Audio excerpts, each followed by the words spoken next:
अच्छा जी, अब ठीक है ना सारी आवाज़ वगैरह भी और स्क्रीन वगैरह भी? जी। अच्छा, काम किस किस ने किया है, अपलोड किस किस ने किया है?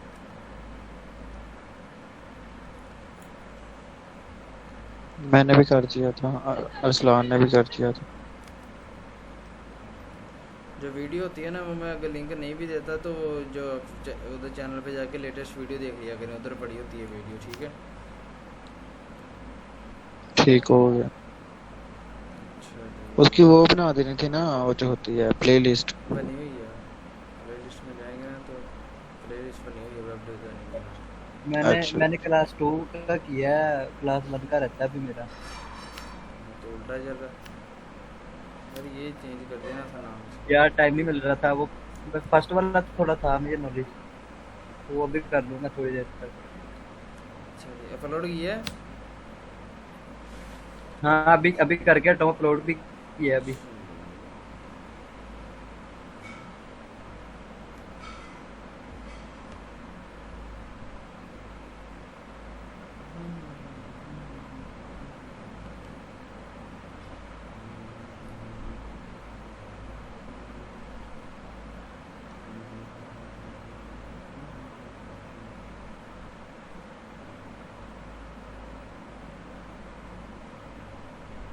ठीक हो गया।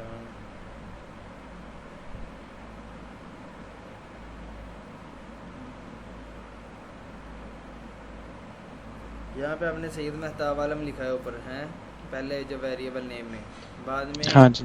लेकिन यहाँ पे सैयद मेहताब बुखारी क्यों शो हो रहा है? वही ये चेंज किया है ना वैल्यू। हाँ, क्योंकि आपने नीचे आके वैल्यू जो है वो अपडेट कर दी है, ठीक है? ऐसी इसी तरह नंबर भी ठीक हो गया। ठीक। बाकी ठीक है। सलाम का किधर है?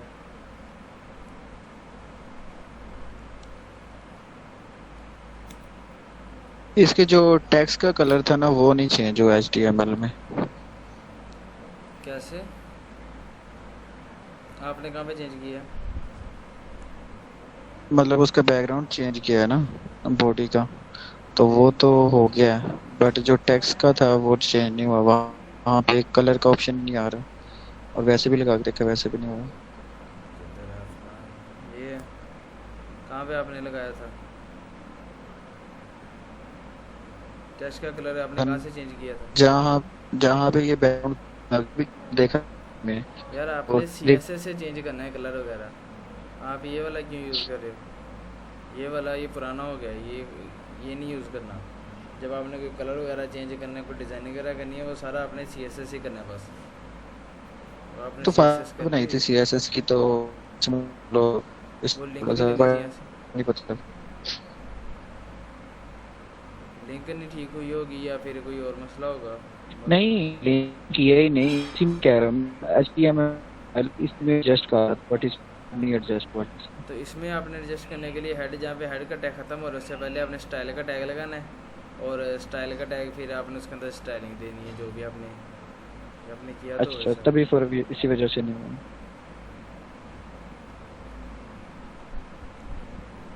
अच्छा जी, आज हमने करनी है जी आगे ऑपरेटर्स आ गए हैं। ऑपरेटर्स अब क्या होते हैं? कोई प्लस माइनस करने के लिए जो साइन यूज़ होता है प्लस का, वो प्लस ऑपरेटर है, ठीक है? माइनस जो होता है वो क्या है जी? यहाँ पे हम लिख लेते हैं H1 ऑपरेटर्स, ठीक हो गया? यहाँ पे स्क्रिप्ट का टैग है। अब ऑपरेटर्स कितनी तरह के होते हैं? ऑपरेटर्स होते हैं तकरीबन 3 तरह के। एक होते हैं अरिथमेटिक ऑपरेटर्स, एक मिनट, हाँ ये हो गए असाइनमेंट ऑपरेटर्स हो गए, और उसके बाद आ गए हैं जी, उसके बाद एक और भी होते हैं, वो किधर गए? कंपैरिजन, ये आ गए। हाँ, ये तो नहीं ज़रूरी अभी। अच्छा, ऑपरेटर्स क्या होते हैं कि जो साइंस हैं जिससे आपने कोई मैथमेटिकल वैल्यूज़ वगैरह जो हैं वो आपने समझ लिया, मैथमेटिकल या जो भी वैल्यूज़ हैं आपने उनका कोई प्लस करना है, ऐड करना है, माइनस करना है, या फिर आपने उनको कोई चेक करना है कि ये इक्वल हैं कि नहीं, वो होते हैं। अच्छा जी, अब दो वैल्यूज़ ले लेते हैं। x is equal to 5 + 6। अब x के अंदर क्या वैल्यू सेव होगी यहाँ पे बताएं। 11। हाँ, अब इसमें ऑपरेटर्स कितने यूज़ हुए इस वाली स्टेटमेंट के अंदर? इस वाली स्टेटमेंट के अंदर 2 ऑपरेटर्स यूज़ हुए हैं। एक हुआ है प्लस का ऑपरेटर, प्लस जिसने ऐड किया, एक हुआ है इक्वल का ऑपरेटर। तो इक्वल ने क्या किया है, असाइन किया। इसको कहते हैं असाइनमेंट ऑपरेटर। असाइनमेंट मतलब जो भी आंसर आया है वो इसने इसको x को असाइन कर दिया है। x वेरिएबल है, और सॉरी यहाँ पे वेरिएबल या लेट वगैरह लिखना था, लेट x = 5 + 6। अब इसने क्या किया है, जो वैल्यू है 11 वो इसको असाइन कर दिया है। असाइन किसके ज़रिए की है, इक्वल के साइन से, ठीक है। अब आपने वो मैथ वगैरह में पढ़ा होगा क्या उसको कहते हैं कि अगर x y के बराबर है तो ये हो, अगर x y के बराबर नहीं है तो ये हो, ठीक है। वो उस तरह उसके लिए कौन से ऑपरेटर यूज़ होंगे वो भी करेंगे। सबसे पहले हैं अरिथमेटिक ऑपरेटर्स। अरिथमेटिक मतलब S2 arithmetic operators. Arithmetic operators कौन से हैं, जो कि मैथ के फंक्शंस करते हैं। प्लस हो गया, माइनस हो गया, डिवाइड हो गया, मल्टीप्लाई हो गया, रिमाइंडर वाला हो गया, वो सारे, ठीक है। मैथ ऑपरेटर्स यहाँ पे मैंने कमेंट कर दिया, ठीक है, आपके आसानी के लिए। कौन से हैं, यहाँ पे p का साइन दे के इसके अंदर लिख लेते हैं। प्लस के लिए कौन सा यूज़ होगा, प्लस के लिए होगा यूज़ जी ये वाला, ठीक हो गया। प्लस ये है। माइनस के लिए कौन सा यूज़ होगा जी, ये वाला डैश, ठीक है। उसके बाद डिवाइड के लिए कौन सा यूज़ होगा, वो होगा जी ये वाला स्लैश जो होती है, ठीक है। जैसे मैथ में वैसे तो हम ऊपर नीचे लिख देते हैं ना डिवीजन के लिए, लेकिन इस अक्सर वो वैसे भी लिखते हैं कि 5 और स्लैश और 2, मतलब 5 को 2 पे तकसीम करना है, ठीक हो गया। और मल्टीप्लाई के लिए कौन सा आ गया जी, मल्टीप्लाई के लिए कौन सा आ गया, ये स्टार होता है, जो स्टैरिक इसको कहते हैं। वैसे आप स्टार का लें, एक शिफ्ट 8 दबाएं तो ये होता है। अब आपने कोई भी प्लस माइनस डिवाइड या मल्टीप्लाई करना है तो उसके लिए ये वाले ऑपरेटर्स यूज़ होंगे, ठीक हो गया। अच्छा, अब इसमें थोड़े से एक तो ये है, एक है रिमाइंडर हासिल करने के लिए जो ऑपरेटर यूज़ होता है, ये वाला होता है परसेंटेज का साइन। इससे क्या होगा, हम 5 को 2 पे तकसीम करेंगे तो क्या रिमाइंडर आएगा भला। 5 को अगर हमने 2 पे तकसीम किया है तो क्या रिमाइंडर आएगा, 1। हाँ 1 तो आएगा। वो हासिल करने के लिए ये वाला साइन यूज़ होता है। तो इसको क्या कहते हैं, रिमाइंडर। तो ये वाला साइन यूज़ होना है परसेंटेज का, ठीक है। ये अब इनकी जो है थोड़ी सी एडवांस फॉर्म है इनकी एक थोड़ी। रिमाइंडर क्या होता है, मुझे इसकी समझ नहीं आई परसेंटेज की। अब 5 को 2 पे तकसीम करें, 2 बार 4 तो हो जाएगा। अब 3 बार 6 होगा, लेकिन 6 तो 5 से बड़ा है, तो 4 को 5 में से निकालेंगे तो कितना रिमाइंडर रह जाएगा। जब हम डिवाइड करते हैं एक रकम को, और जो रकम बच जाती है आखिर में, जो तकसीम नहीं हो पाती, वो रिमाइंडर होता है ना। यार एक मिनट, किधर है ये, हाँ ठीक है। ये मैं बताता हूँ। ये देखो जरा,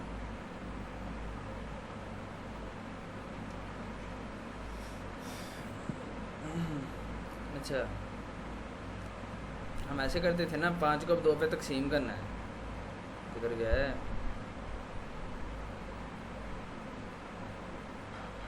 ये देखें, 5 को हमने करना है जी 2 पे तकसीम। क्या करते थे ऐसे, ये वाला सवाल है अभी हमारे पास। बाकी शोरबा पा दे। मतलब को माइक होना, अच्छा 5 को 2 पे तकसीम करना है तो क्या करेंगे, हम 2 बाई रखेंगे, 5 ऐसे अंदर रखेंगे, है ना, ऐसे ही है। अब नहीं, ये जो आपने निकाल से आया है ऐसे जो लिखने वाला, हाँ,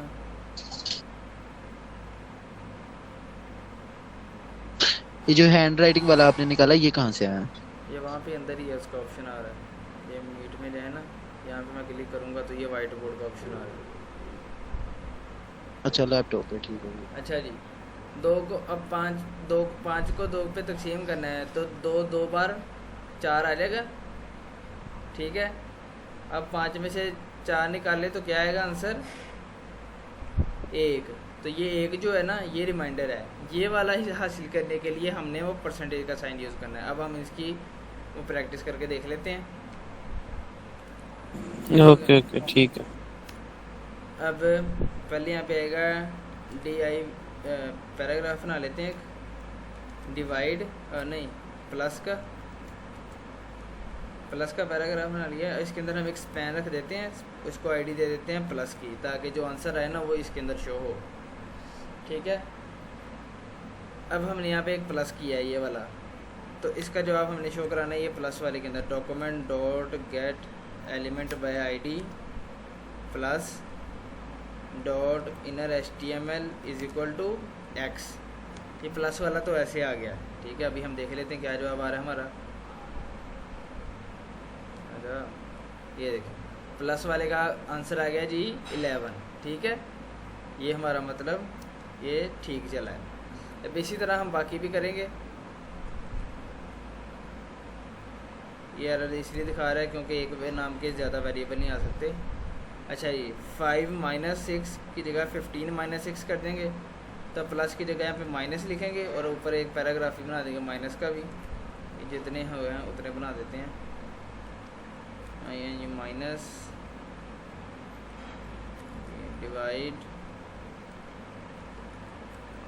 मल्टीप्लाई और रिमाइंडर, ताकि जो आंसर्स हैं ना हम इस पैन के अंदर जो है वो शो कराई जाए।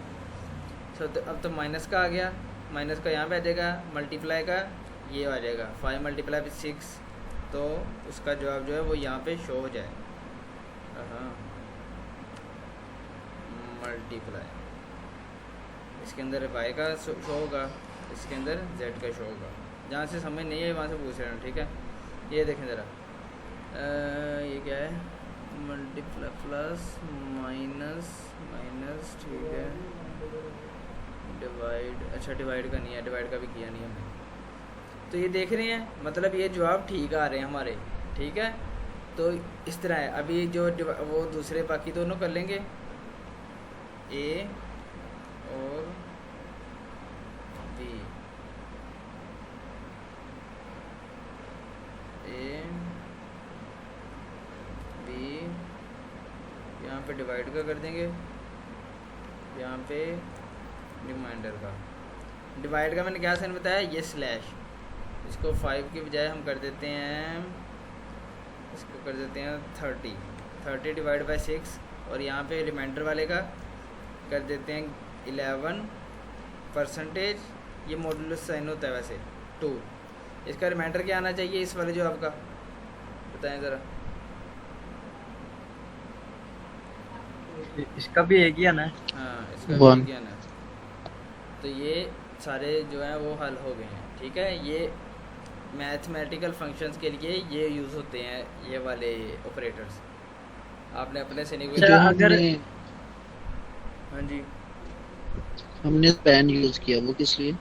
स्पैन यूज़ किया है ताकि ये वाला जो रिज़ल्ट है, ये जो आया है, इसको हम ये स्पैन के अंदर शो करवा दें। अगर हम P के अंदर P को आईडी देते ना, तो ये प्लस जो लिखा है ये भी ख़त्म हो जाना था। प्लस इज इक्वल टू ख़त्म हो गया, अकेला जो जवाब आया था 11 या जो भी जवाब आया हर का, वो आ जाना था। स्पैन का फंक्शन, स्पैन होता है इनलाइन एलिमेंट, ये बताया नहीं हुआ आपको।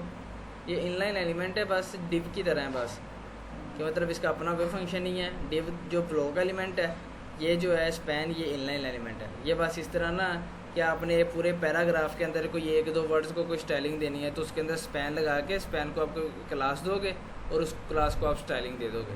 ये स्पैन इसलिए यूज़ होता है। अभी मैंने बस इसके लिए इस स्पैन के अंदर मैंने एक कोई वैल्यू शो करवानी थी, इसलिए मैंने वहाँ पे खाली स्पैन रख दिया, उसको एक आईडी दी है और इस आईडी को के अगेंस्ट हमने ये वैल्यूज़ जो हैं वो शो करवा दी हैं। ठीक है, समझ आइए। अच्छा, अगर हम ये जो हमने 5 + 6 लगा, अगर हम x और y को फिक्स वैल्यू दे देते हैं और यहाँ पे ना 5 + 6 की जगह x + y और नीचे x - y और x × y ऐसे कर लें, हाँ वो भी आ जाएगा। लेकिन फिर जो यहाँ जिसको आपने फिर x + y की वैल्यू साइन करनी है, वो x + y के बजाय कोई और नंबर होगा, कोई मतलब और वेरिएबल होगा ना। हाँ हाँ ठीक है। हाँ। अच्छा, ये तो हैं basic operators, plus minus multiply और मॉडुलस के। अब वो आपने एक पावर वाला देख सुना होगा, मतलब मैथ में आता ही है पावर जो होती है, मतलब 6 की पावर 2 जो है उसका क्या आंसर आएगा, वो क्या मतलब उसका 6 की पावर 2 मतलब 6 मल्टीप्लाई बाय 6 ज़रब 2, 6 ज़रब 6, तो जवाब आएगा उसका मतलब उसकी 36। टाइम ठीक है, मल्टीप्लाई हो गया। हाँ 2 टाइम्स जो 6 है वो मल्टीप्लाई हो गया। अब उसका क्या है, उसका है जी, उसको कहते हैं एक्सपोनेंट। जो यहाँ पे ज़रूरी होंगे ना, मैं आपको वो करवाऊँगा ताकि जो जो कभी नहीं यूज़ होते वो ना आए। एक्सपोनेंट का क्या ऑपरेटर होगा जी, मल्टीप्लाई मल्टीप्लाई 2 दफ़ा स्टार। ठीक है, ये एक्सपोनेंट का ऑपरेटर होगा। अब इसको करके भी देख लेते हैं। ए बी सी, अब क्या करेंगे हम, 6 एक्सपोनेंट 2, मतलब इसका क्या है 6 की पावर 2, तो इसका क्या जवाब आना चाहिए, क्या जवाब आएगा इसका, 6 की पावर 2 36। हाँ 36। ये देखें यहाँ पे 36 जवाब आ गया। 36। अगर यहाँ पे हम लिख देते हैं 7 की पावर 2, तब क्या जवाब आएगा 49। ठीक है, तो ये हो गया एक्सपोनेंट का साइन। इसके अलावा जो दो बहुत ज़्यादा यूज़ होते हैं ना, वो हैं जी प्लस प्लस और माइनस माइनस। अब इनका क्या फ़ायदा है या इनका क्या नुकसान है। ये बहुत ज़्यादा यूज़ होते हैं, जो अपने आगे लूप्स वगैरह करनी है ना, ये उसमें बहुत ज़्यादा यूज़ होने हैं। इस टाइम जो है ये सी की वैल्यू क्या है, यहाँ पे जो सी की वैल्यू है इस टाइम लेटेस्ट वैल्यू यहाँ पे क्या थी, यहाँ पे क्या साइन हुई है सी को वैल्यू बता दें। 49 7 49 है 7 49। हाँ हाँ सही है। अब ना एक होता है इंक्रीमेंट ऑपरेटर, एक होता है डिक्रीमेंट ऑपरेटर। इंक्रीमेंट का क्या मतलब होता है, आपने ये लफ्ज़ सुना होगा कि जो ये सैलरी में इंक्रीमेंट होने लगा है, या क्या कहते हैं उसको, मेरी अर्निंग में इंक्रीमेंट होने लगा है, उसका मतलब होता है कि बढ़ना। इंक्रीमेंट मतलब बढ़ना। अब यहाँ पे ना एक साइन है सी प्लस प्लस, आगे स्टेटमेंट क्लोज, बस ये इतना सही है। इसका क्या मतलब है कि जो सी की वैल्यू थी ना, उसके अंदर एक वैल्यू प्लस हो गई है। ठीक है, अभी यहाँ पे क्या वैल्यू थी सी की 49। अब जो इंक्रीमेंट वाला होगा ना, उसमें अब क्या वैल्यू शो होनी चाहिए, बोले हेलो। 50। हाँ, ये इंक्रीमेंट सी प्लस प्लस का मतलब है एक जो है वैल्यू प्लस हो जानी है, सिर्फ एक। ठीक है, इस टाइम सी की वैल्यू 49 थी, तो यहाँ पे हमने सी प्लस प्लस किया है। अब दोबारा नीचे हमने सी इंक्रीमेंट वाली आईडी के अंदर शो करवाना है, तो वहाँ पे वैल्यू शो होनी है 50। ये देख रहे हैं ज़रा, ओहो ये देखें ज़रा, यहाँ पे इंक्रीमेंट की वैल्यू 50 शो हो रही है। अब इसी तरह एक होता है जी डिक्रीमेंट। डिक्रीमेंट का मतलब है कि एक वैल्यू जो है वो माइनस हो जानी है।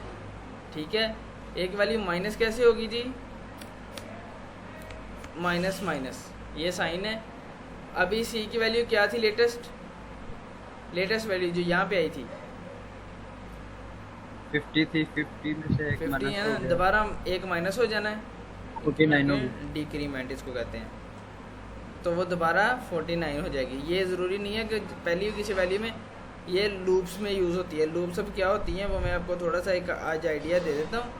तो करनी हमने फिर ना कल है, वो कल मेरे ख्याल ये परसों में देखता हूँ, एक मिनट। लूप्स नहीं, लूप्स तो दूर हैं काफ़ी, कहाँ पे लूप्स लूप काफ़ी दूर हैं।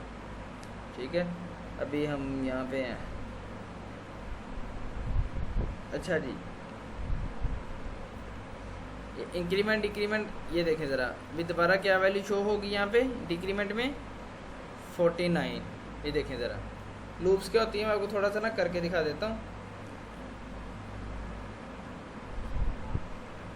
लूप होती है जी कि एक आपने ना कोई फंक्शन है या कोई स्टेटमेंट है वो बार बार चलानी है। फिर आपने एक कंडीशन दी होगी कि जब तक ये कंडीशन गलत या जब तक ये कंडीशन ठीक है ना तब तक ये लूप चलती रहे। अब लूप कैसे होती है, अब यहाँ पे एक फॉर लूप है, फॉर लूप, ये सारा मैं ख़त्म करके आपको बता देता हूँ सिंटैक्स का। ये फॉर लूप है, फॉर के आगे यानी एक छोटी ब्रैकेट और उसके आगे यानी एक कर्ली ब्रैकेट और दूसरी कर्ली ब्रैकेट जो उसको क्लोज करिए। अब जो आप चाह रहे हैं ना स्टेटमेंट बार बार शो हो तो वो आपने यहाँ पे अप्लाई करनी है। मैं यहाँ पे लिख देता हूँ document dot right right line लिख देता हूँ। राइट और राइट लाइन में क्या फ़र्क है कि जो हर दफ़ा ना न्यू लाइन में राइट होगा, अगर अकेला राइट लिखता हूँ तो वो उसी लाइन में आगे आगे आगे लिखता जाएगा। अच्छा मैंने राइट लाइन लिखा है। अब यहाँ पे सब पहले मैं कोई नाम शो करवाने जा रहा हूँ, अनस, ठीक है। अनस मैं चाह रहा हूँ कि बार बार ना ये लिखा हुआ है, तो ये कैसे आएगा, मैं यहाँ पे करूँगा let I is equal to 0। पहले तो मैंने इसको रख दिया 0, स्टेटमेंट बंद कर दी। इसके अंदर 3 स्टेटमेंट आनी है इस वाले के अंदर। पहली स्टेटमेंट बंद कर दी, दूसरी मैंने रखी है जी इसकी कंडीशन आई लेस देन 10, कि आई जो है ना वो 10 से कम ही रहे। ओए आँख में हाथ लग गया। आई जो है वो क्या रहे, 10 से कम ही रहे, और हर दफ़ा जब एक दफ़ा स्टेटमेंट चले तो आई प्लस प्लस हो जाए। एक मिनट ज़रा मैं ना हाथ दो।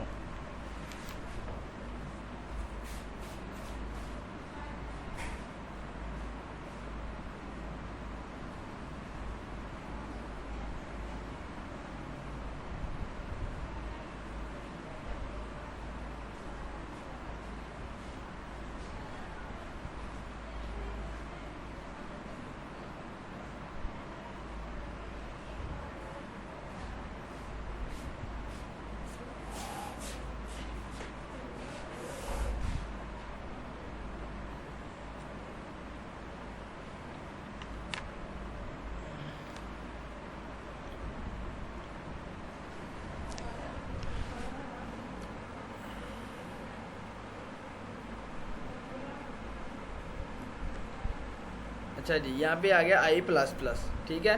अब इसका क्या मतलब है इस पूरी का, इन्होंने क्या किया, पहले एक जो वेरिएबल है आई, इसकी वैल्यू रख दी है 0, और आगे कंडीशन लगाई है कि वो चेक करेगा कि आई जो है वो 10 से कम ही है ना, तो 0 तो 10 से कम ही है, ठीक है। तो क्या करेगा कि ये जो स्टेटमेंट है document dot right line Anas, मतलब मेरा नाम एक दफ़ा वो लिख देगा, और उसके बाद वो क्या करेगा कि आई प्लस प्लस, आई में एक जो है वो प्लस कर देगा, ठीक हो गया। दोबारा लूप चलेगी, आई अब एक प्लस हुआ तो आई क्या हो गया है, 1 हो गया है, ठीक है। आई 1 हुआ है तो वो दोबारा चेक करेगा कि आई 10 से छोटा ही है ना, हाँ जी 10 से छोटा ही है, तो वो दोबारा मेरा नाम दोबारा मेरा नाम, मैं मखदूम माइक ऑफ कर, दोबारा मेरा नाम लिख देगा, ठीक है, और फिर दोबारा एक आई के अंदर प्लस कर देगा। अब आई क्या हो गया जी 2।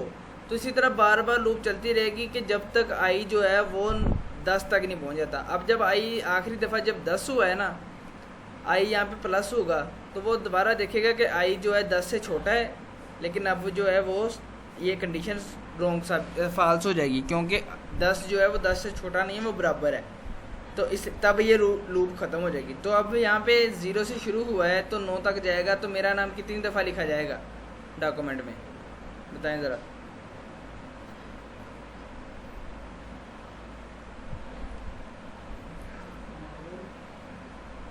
10 बार ही लिखा जाएगा। हाँ, क्योंकि मैंने 0 से शुरू किया है, 9 तक जाएगा, तो इसलिए मेरा नाम 10 दफ़ा। अब ये देखें, मैं रिफ़्रेश किया है, ये देखें ज़रा, 1 2 3 4 5 6 7 8 9 10 दफ़ा मेरा नाम लिखा गया है। तो इस तरह ये बेसिक जो है इसका लेवल वो तो हम करते होते थे, उसाने में करवाए थे कि जो टेबल होता है ना, टेबल एक वो लिखना। लेकिन ये कहाँ पे यूज़ होता है कि जब आप देखते हैं कि आपके पास है ना लूप्स कहाँ पे यूज़ होती हैं।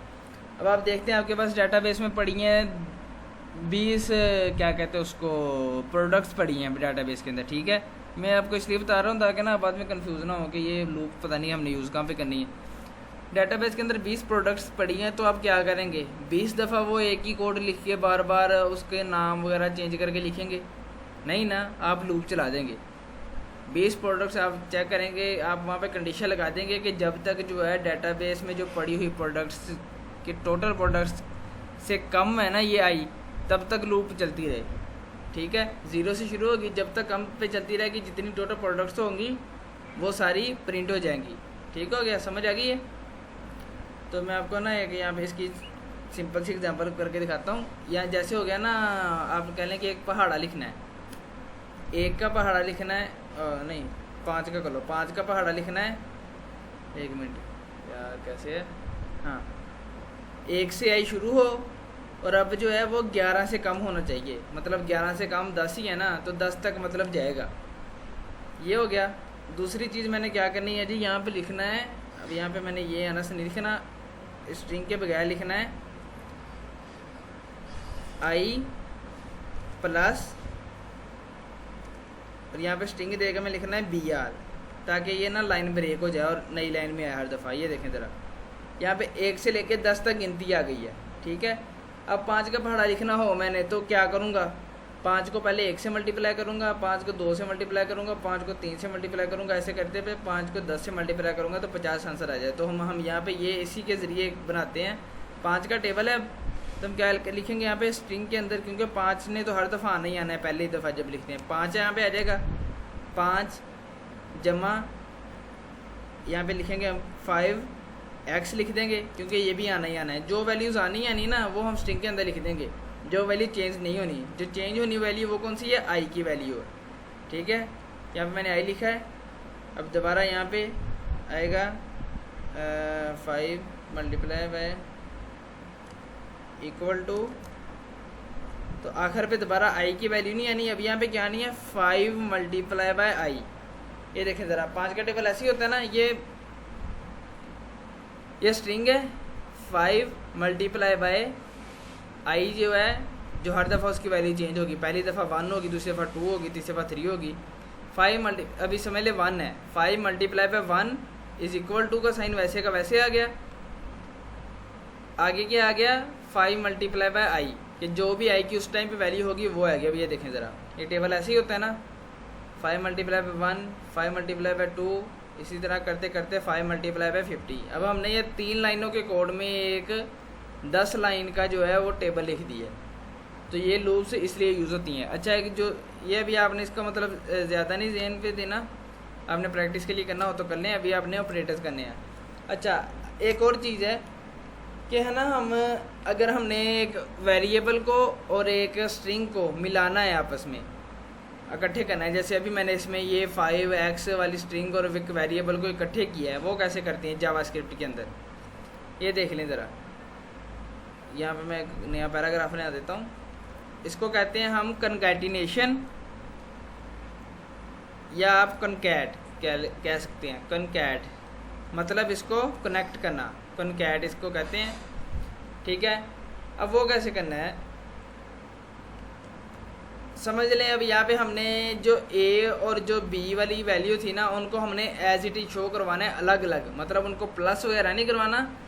ए की वैल्यू क्या आ रही होगी यहाँ पे, 6 5 पर 30 होता है, ठीक है। ए की वैल्यू 30 है, बी की वैल्यू क्या है जी 1। हमने यहाँ पे करना है 30 स्पेस 1, यहाँ पे शो करवाना है। तो वो कैसे करेंगे, गेट एलिमेंट बाय आईडी, वहाँ पे आएगा कनकैट, कनकैट वाले पैराग्राफ में शो करवाना है। तो हम यहाँ पे क्या लिखेंगे, ए बी ऐसे लिखेंगे। ए बी तो अभी कोई वेरिएबल है ही नहीं, ये भी इसको वेरिएबल कंसीडर करेगा और एरर आ जाएगा, मतलब वो कुछ भी नहीं आया वहाँ पे, ठीक है।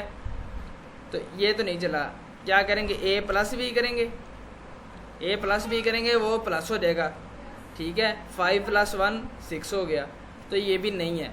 तो उसका क्या हल है, ये इसके लिए प्लस यूज़ होता है, लेकिन हमने इनको अलग अलग करना है, तो उसके दरमियान में हम एक खाली स्ट्रिंग डाल देंगे। हमने ये डालना है और साथ प्लस कर दिया है, तो अब क्या करेगा, ए की वैल्यू प्लस एक स्पेस आ गई, फिर प्लस बी की वैल्यू। अब यहाँ पे क्या आएगा 5 स्पेस 1। तो ये जावास्क्रिप्ट में जो कनकैटिनेशन है, मतलब हमने 2 वैल्यूज़ या दो डाटाज को मिलाना है या 2 स्ट्रिंग्स को मिलाना है, तो वो हम ऐसे मिलाते हैं। अब यहाँ पे समझ लें, हमने एक उसके अंदर रखा है वेरिएबल के अंदर लेट h = हेलो, ठीक है, हेलो रख दिया मैंने, ये एक वेरिएबल की वैल्यू होगी है। दूसरे के let W is equal to world, ये वैल्यू। अब मैं चाह रहा हूँ कि ये दोनों वैल्यू जो हैं वो इकट्ठी होके एक ही के अंदर ही शो हों, तो वो मैं कैसे करूँगा ये अपने अभी आपने बताना है। यहाँ पे मैं कैसे करूँगा? अब पहले तो हमने थे ना दो नंबर को ऐड किया था। हाँ H प्लस जी वो ब्रैकेट डबल वाली नहीं वो है String. इन्वर्टेड कोमास है। लेकिन अब मैं बताता हूँ, String. स्ट्रिंग हमने तब यूज़ की थी जब दोनों नंबर्स थे।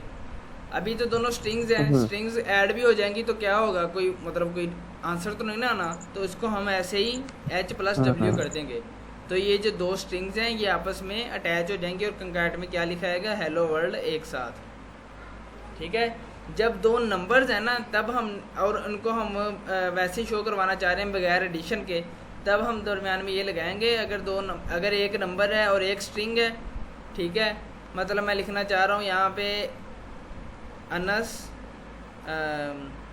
माई एज इज़, ठीक है, पहली स्ट्रिंग में मैं ये लिख दिया, दूसरी स्ट्रिंग में लिख रहा हूँ मैं यहाँ पे 22। अब मैं चाह रहा हूँ ये लिखा हुआ है माई एज इज़ 22, तो ये कैसे आएगा, कैसे हम यहाँ पे लिखेंगे? यहाँ पे नहीं तो वो जो 22 है वो इन्वर्टेड कॉमा में नहीं आएगा। नहीं, अब नंबर है ना, मैं आपको बताया था जो नंबर है वो आप उसको वैसे भी लिख सकते हैं। इसमें स्ट्रिंग नहीं आएगी। हाँ, क्योंकि ये अगर ये प्लस हो भी जाए, मतलब एक स्ट्रिंग है और एक नंबर है, तो ये प्लस तो हो नहीं सकता, तो इसलिए इनको वैसे लिख देंगे H प्लस W। तो मैं क्या आएगा लिखा, माई एज इज़ 22, जैसे हम चाह रहे थे। ठीक हो गया, समझ आ गई है? अगर इसमें स्ट्रिंग डाल भी दें तो तब भी यही कोई आंसर मसला नहीं है। होगा। हाँ, कोई मसला नहीं है, लेकिन वो फिर मतलब अपना कोड ही पढ़ाएंगे उसका, और कोई नहीं है उसका काम होगा। ओके ठीक है, समझ आइए? जी तो जी। आज आपने करना क्या है, आज के काम में आपने सिर्फ ये जो ऑपरेटर्स हैं वो करने हैं। ठीक है, ये ऑपरेटर्स, और उसके अलावा आपने करना है जी ये कंकैटिनेशन, कंकैट करना है, मतलब आपने दो वेरिएबल्स को एक ही रिजल्ट के अंदर शो करवाना है। आप इन दोनों को एक अलग वेरिएबल के अंदर भी रख सकते हैं, मतलब let final is equal to H plus W। ठीक है, और यहाँ पे आप सिर्फ फाइनल शो करवाएं जो उसकी फाइनल फॉर्म है, मतलब मैंने इसलिए नाम रखा है, कोई फ़र्क नहीं पड़ा, सेम आंसर है, क्योंकि मैंने उसको बस क्या किया, वेरिएबल के अंदर शो करवाया और कुछ नहीं किया। ठीक हो गया, समझ आ गई?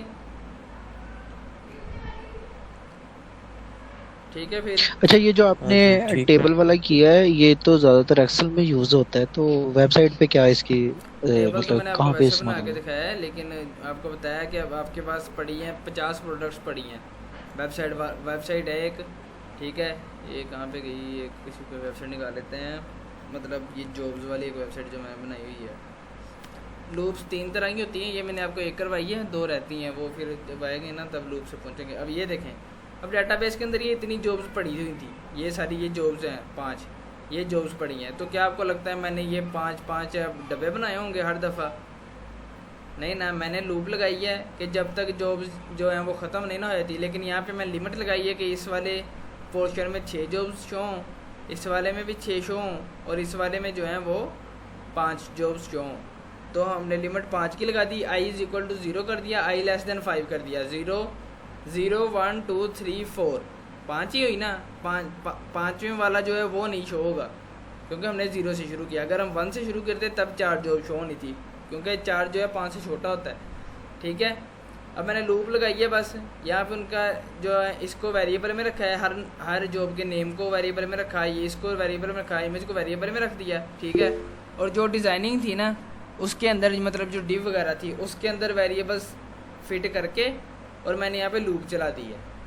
ठीक है, लूप चलाई है तो वो हर दफ़ा जो है वो आई गया है, मुझे बस एक दफ़ा लूप चलानी पड़ी है और बाकी मैंने कुछ नहीं किया इसमें। फिर दूसरी दफ़ा अगर मैं वैसे लिखता तो वैसे मुझे सारा कोड लिखना पड़ना था, और फिर ये भी है कि अगर कोई जो नई जॉब आती तो मुझे दोबारा उसका कोड ला के HTML में एडिट करके लिखना पड़ना था। लेकिन मैंने लूप लगाई हुई है, जैसे कोई नई जॉब आती है तो जो लेटेस्ट वाली जॉब है वो यहाँ पे शो होने लग जाएगी। ठीक है, तो ये इसका तो फिर loop का अच्छे से जो मतलब समझ आएगी वो तो तभी है ना जब ऐसे डिव में इस्तेमाल होगी लूप। हाँ हाँ, अभी तो मैंने आपको बस एक आइडिया दिया है कि मतलब लूप्स वगैरह कैसे चलती हैं, ताकि आपको जब मैं बाद में कराऊंगी तो आपको समझ आए। ठीक हो गया। तो वो इंक्रीमेंट डिक्रीमेंट के लिए मैंने आपको मतलब इसलिए बताया है कि वो कहाँ पे यूज़ होते हैं। ठीक है, इसके अलावा और अलावा भी और काफ़ी हैं, बाकी वो तो कैलकुलेशंस वगैरह होती हैं। मतलब आपने एक शॉपिंग कार्ट बनाया है या चेकआउट बनाया है, उसके अंदर प्लस माइनस तो होना ही होना है, प्लस माइनस तो आते ही रहता है। तो इंक्रीमेंट डिक्रीमेंट के लिए मैंने आपको बताया था। ठीक हो गया, समझ आ गई? वो कन्फ्यूजन है तो पूछ लें। जी जी आ गया, क्लियर है। चले ठीक है फिर, ओके। ओके ठीक हो गया, थैंक यू सो मच, अल्लाह हाफिज़।